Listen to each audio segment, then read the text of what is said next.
the stake center scheduled in Plano, and Brian Rass, the bishop, and everything. And the next day she opened her eyes, and we went from there.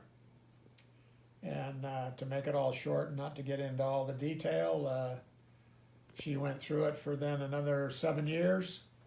And I mention that only because little did I know that she would go that long and last and recover somewhat. She learned how to walk again, to eat, to be able to handle utensils and to talk. And it was a long rehabilitation experience of 3 different locations, and then plus out patient therapy on top of it. And 7 years later, she was in a memory care facility in McKinney, and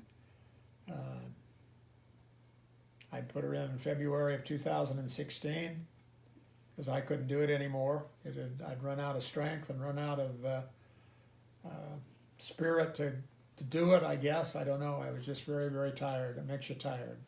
Caregiving's very tough. Very tough. And I remind that to everybody that's listening. It can happen down the highway to most anybody. But in any case, on her birthday in November of 2016, we had at Stephanie's place and had everybody there, and it was a wonderful time. Still have great pictures of it.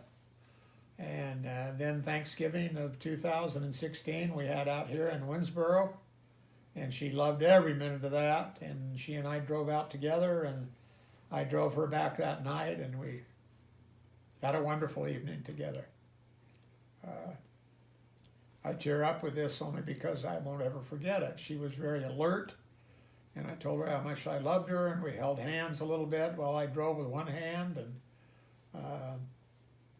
I got her back to the place and got her. She was so tired she couldn't hardly keep her head up, and I got her undressed and got her nightgown on and got her in bed, and she was asleep before she hit the pillow.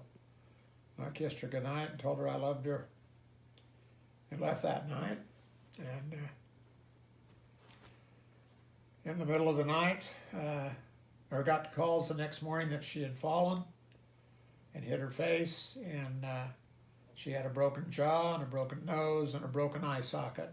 And they had taken her, of course, had the ambulance come and taken her to the hospital, and we ended up in the hospital. And we'd already had discussions with her and I had with the 3 children, and all of us had agreed that there'd be no more suffering for Mom, and she didn't need any more. And we agreed to just let her go. And from her falling at after 8 a.m. in that morning, at 11:45 that night, she passed away with hospice there and helping her and keeping her out of pain. And she had probably an hour's worth of pain while she was there. But really it was a significant blessing in all our lives, in spite of losing her. And then we had the funeral and went through that. And now it's been a little over a year later. I've been through November, and I'm glad November's over with.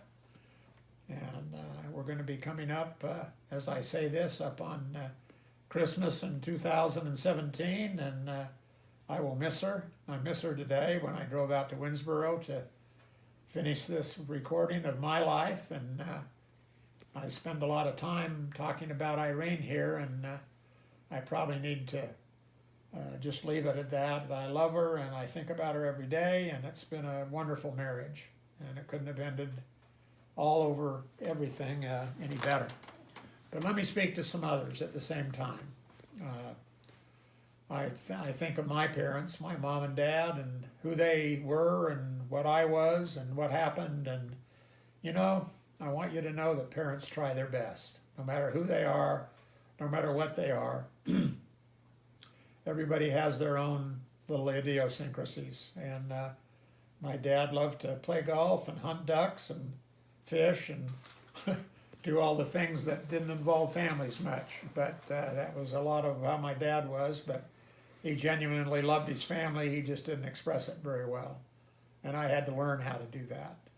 My mom was a warm, caring person, and she loved every child we ever had and every instance we ever were around her. And she was a good woman. She was a very good woman. She was adopted by President Joseph F. Smith and Jelena, her mother, and lived in the Beehive House and had a great life. And Dean's got a tape that she did with him, and we'll be able to have that as well as part of my family and our family, so to speak. And at the same time, I think of Irene's parents, Gerald and Mill, and they were wonderful people. Mill was a very restrained, constrained lady who was high class, but didn't ever drive and was dependent on others for a lot of what she had to do, but she loved everybody and was really a good lady. And Gerald was probably my second father.